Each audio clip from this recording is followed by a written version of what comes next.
Hello to my Aries. This is Queen Amun Ra coming to you with your general reading. Hopefully you all are having a great weekend. Let's see what this week is going to look like for you, Aries. Let's get into it. Let's go. All right. Let's get into it. You deserve the best. Not better, but the best. Let's talk about first house. You all rule first house, Aries. So first house would be self and personality. So first house is all about, it opens the show. So it describes our earliest circumstances and how we were received into life. Ta-da! So your planets here, the signs they occupy, and the sign on the cusp of the first house set the tone for your approach to all new beginnings in the world in general. So that's first impressions. That's your appearance, sense of identity, your physical body. And so, for instance, when you think about first house, Aries, um, let's say your first house is, since you are ruled first house, let's say you're in your first house, your sign is Aries. Now, we're not talking about just your sun sign, but let's say your first house, when you look at your birth chart, your first house, your sign is in Aries, right? And that would be like you are probably self-motivated and eager to get going. Your own birth might be reflected in a lifelong pattern of seizing the initiative. Let's say your first house is in Pisces. Practical navigation might not be a strong point, but you can use your imagination. You feel your way into new beginning to avoid, confining yourself to set a new path. Let's say that your first house is in Taurus. You are slow to start, but steady on the road. You might need a pace to pace yourself and not allow yourself to be rushed into any action or to taking some kind of action. Let's say that your first house is in Aquarius. Whatever might be going on the inside, you usually maintain a cool exterior. You can analyze rationally and bring mental clarity to a situation. So you get the point. Pull your birth chart. That's the point. Pull your birth chart, right? So you deserve the best, right? Not just better, but the best, right? So the moon is in Sagittarius. Okay, all right. The moon is in Sagittarius. So some kind of secret is being revealed on the full moon, right? And so messages are trying to come through. So hopefully somebody's getting some messages. And I know that because of somebody has psychic messages and you're feeling it in your back. But this when the moon moves into Gemini, right? And I know because Gemini rules third house, right? So that somebody is not your soulmate. That somebody is not your soulmate. And so soulmate is you could have had a baby with somebody, or you could be a sibling. This could be a water sign, or you could have a baby with somebody who's a water sign. Water sign could be a Cancer, Pisces, or Scorpio. Somebody may not be your soulmate. They may not be or a friend, or a family member. It could be a bloodline. In your bloodline, somebody may not be your soulmate. That Two of Cups came out in reverse. Y'all may not have a kindred spirit like you think you do.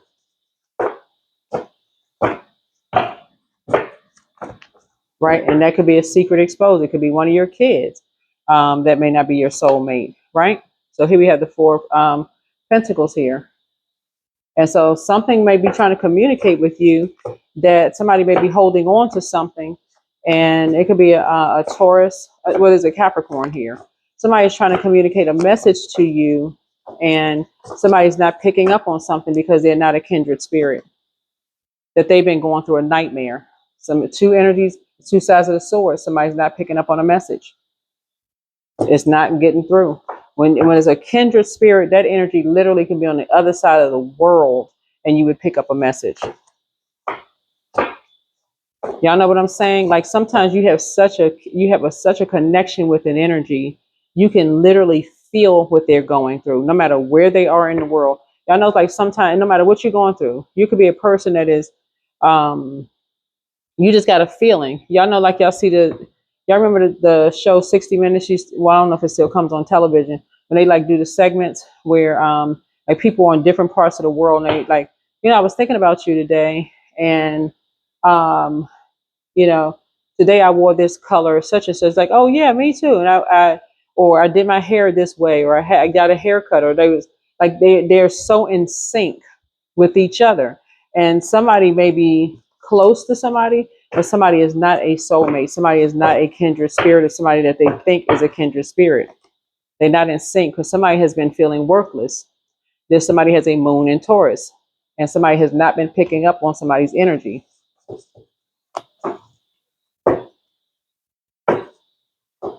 Somebody has been trying to get into an organization. They have been trying to get into something, and then they've just been made to feel worthless. They've been wearing someone else's skin. They've been cloaked in someone else's skin.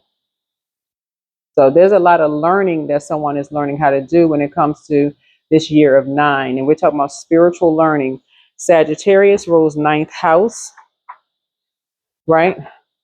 So 9th house is all about quest and adventure. 9th house is all about our sense of what lies beyond the horizon. It invites us to travel both physically through long distance journeys and mentally through higher education, philosophy, and religious contemplation. It covers ethics and ideals and the spirit of the law. Quest for meaning.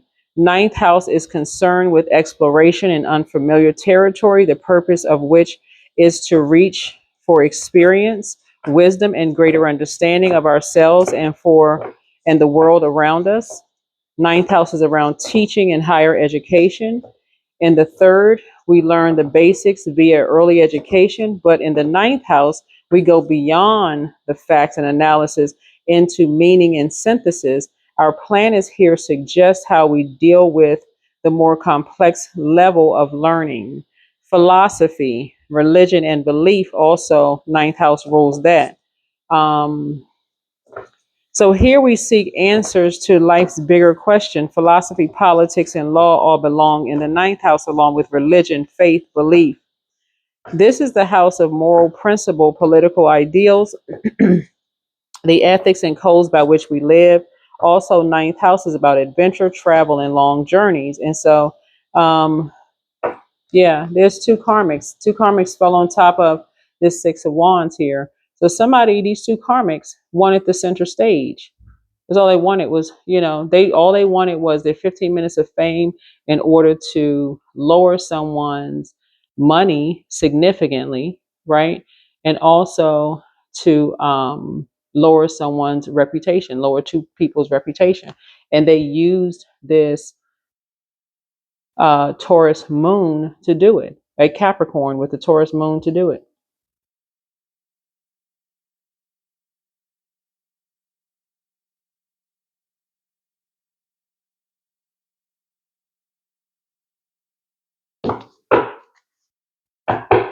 So source is saying you deserve the best, but somebody is not your soulmate.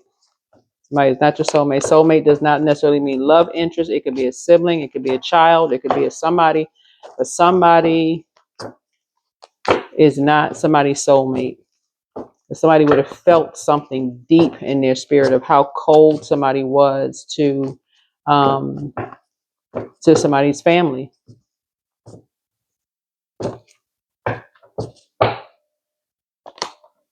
Yeah. And then somebody who was jealous of a love interest. Somebody didn't pick up on any of that. Acted like they were saving somebody. But something was so inverted, it wasn't even funny.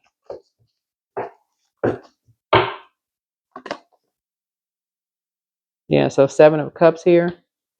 Something for somebody is nostalgic, like in terms of something. Now that something is closed out, something is now closed out, or something is closing out.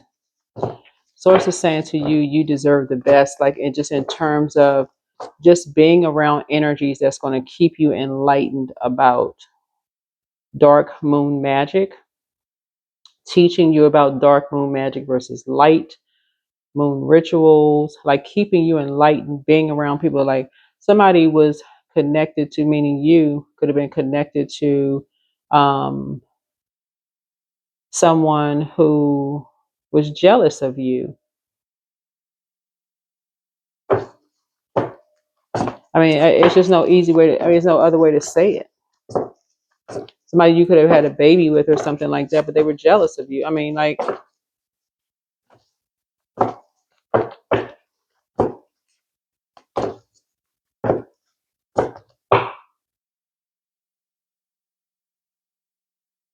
it's like somebody kept trying to tell somebody. It's literally like sleeping with the enemy, and everybody around you keeps saying your person you're having a child with is jealous of you. Somebody's like, yeah, I know, yeah, I'll just love them too. Yeah, I'll keep loving up on them. I'll keep loving on them, and maybe they'll change their way, and they don't. And that's not anybody judging anybody. It's just more or less like, okay, that's what you paying attention to eye movement. You know, somebody, like, yeah. So anyway, somebody be getting some rest. Somebody gonna be finally getting some rest. Yeah. Here's a chariot card here because somebody's at a crossroad at this point. Somebody will be keeping you'll be keeping your vibrations high, but you will be moving on. You'll be ending something. You'll be moving on from something. Yeah. Yep. Number 7 again. You're moving on from something.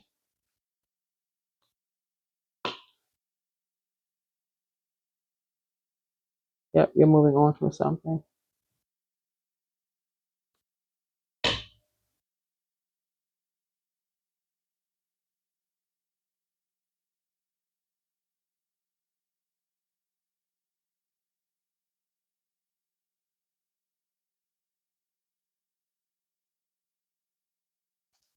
Mm-hmm.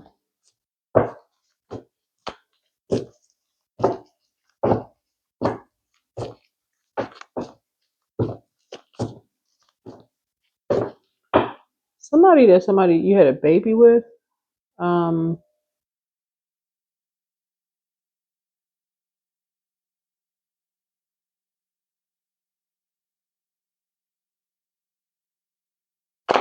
what is this?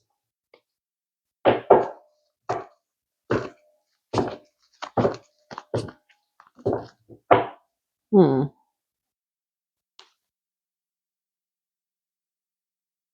Yeah. You be grateful that something is behind you because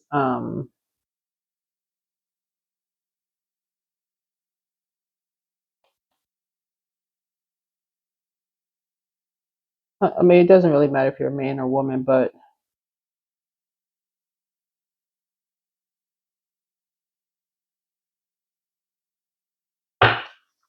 yeah.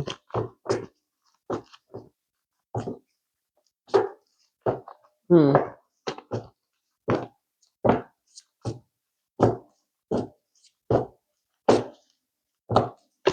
Mm-mm.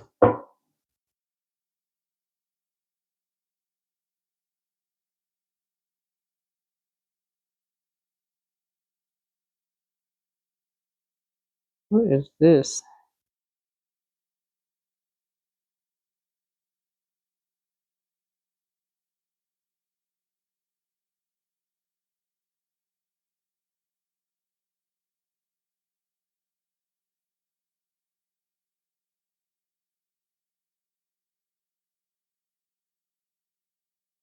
Yeah, this 2 of Cups here is like somebody is just kind of like overlooking like some kind of inconsistency or something in relationships.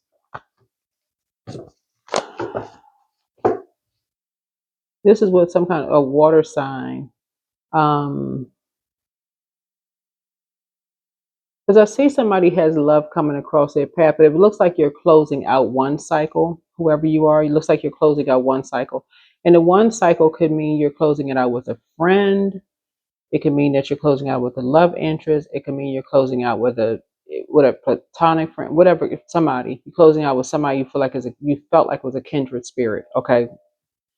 Um, so it's not always a love interest that you're closing it out with, because a kindred spirit could literally be a platonic friend that you just like. I feel what they feel when they're going through something. Okay, it could be that. Um, it could be a child. It could be a parent. It could be y'all get a kindred spirit, right? Because sometimes people listen to readings and they assume soulmate always means love interest. You don't ever want to assume a soulmate is just a love interest. No. Because somebody's mind has been all over the place and just one track mind thinking about just one thing. And so you're having an awakening about a whole lot of things. right now. You're having an awake, you're gaining clarity about you're learning about a whole lot of things right now. And so I know I'm talking to a collective community of Aries at various frequencies. And love is one of them. And part of it is because your ruling planet Mars. It's a sexual planet. It's a masculine planet. It's the energy planet. Um, it's a planet of assertion and action. And so you don't want to turn around to an aggressive planet as we get closer and closer to a full moon. So somebody's at a crossroad and you're going through a rebirth, right? So that's where you want to really protect your emotions. And so the Two of Cups in reverse, you don't want to cling to the wrong energies, is what Source is trying to tell you. Feel like, okay, the wrong energies, because the Two of Cups reflect overall lack of consistency or compatibility in your life. Being contaminated by the wrong energy as we're getting closer to a rebirth, a full moon, can send out the wrong message, is what Source is trying to tell somebody. Like you're trying to save an energy that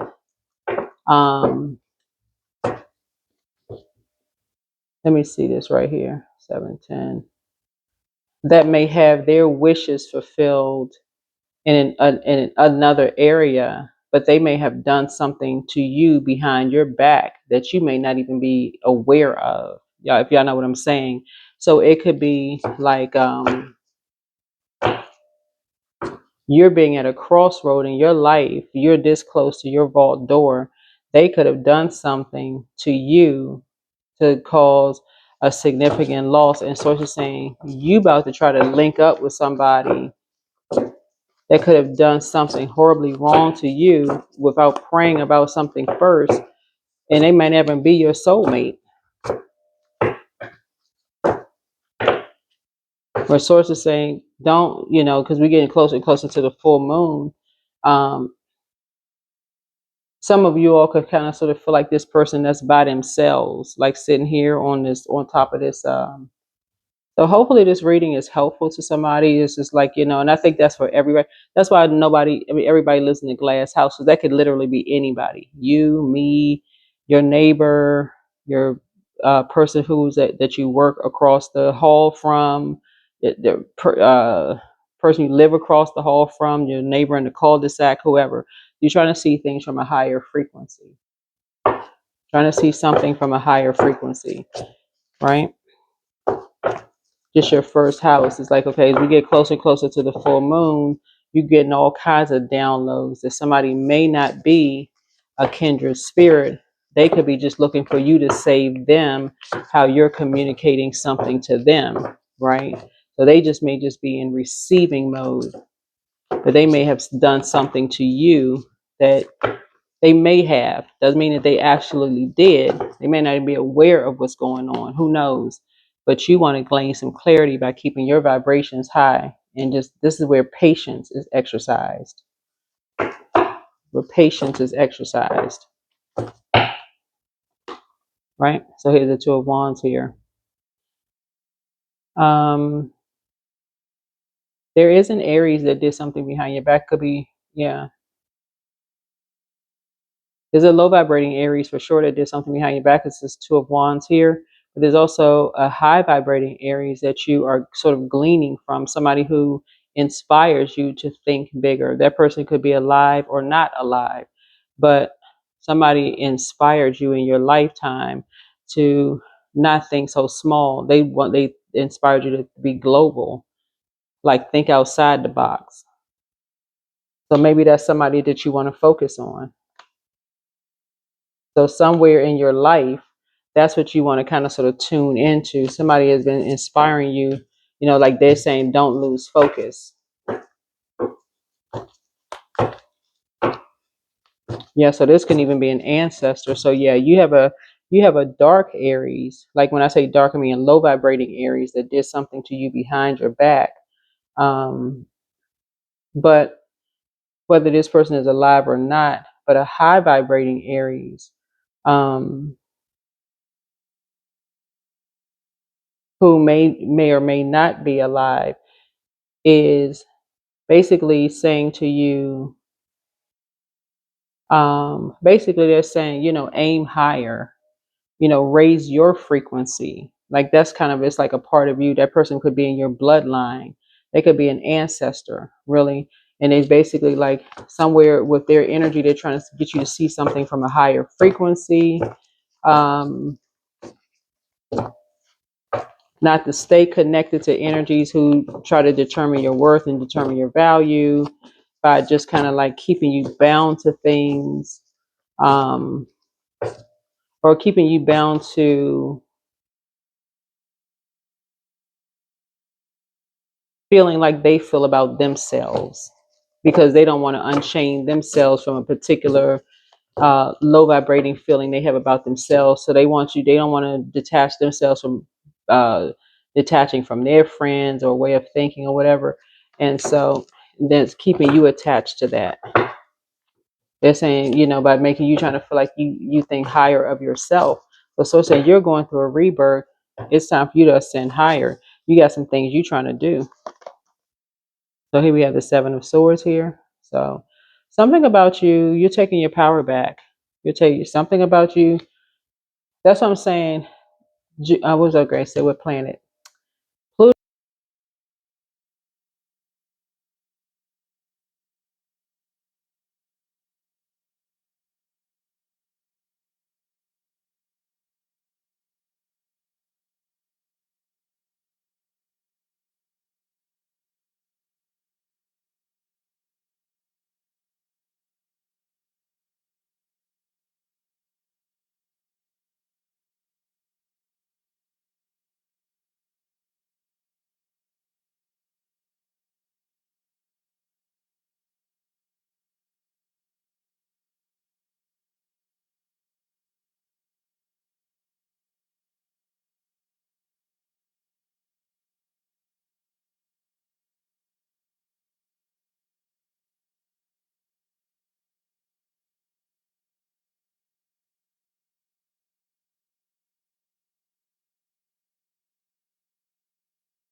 Okay.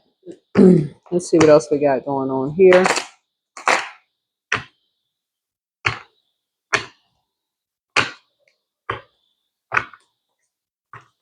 Let's see. Let's see.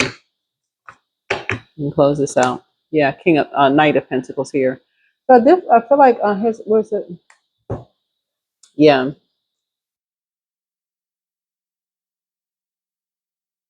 9. Okay. So yeah, I see a job offer coming across someone's path here. Looking at your cards, your patience and hard work. What kind of job offer coming through? Source is trying to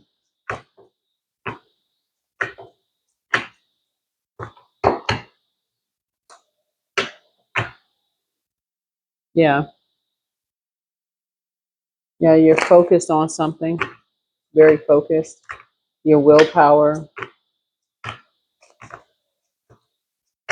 turning your vision to reality here.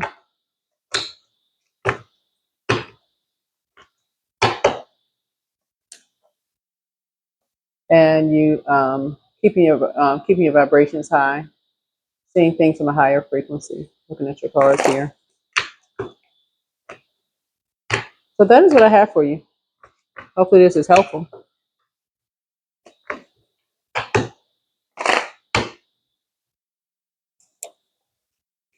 Yeah, somebody definitely sees you as a leader, whoever you are. And so Source needs you to continue to stay focused so that you don't get looped into something like, having to come back into something or whatever. So yeah, stay focused. Yeah, stay focused. All right, bye.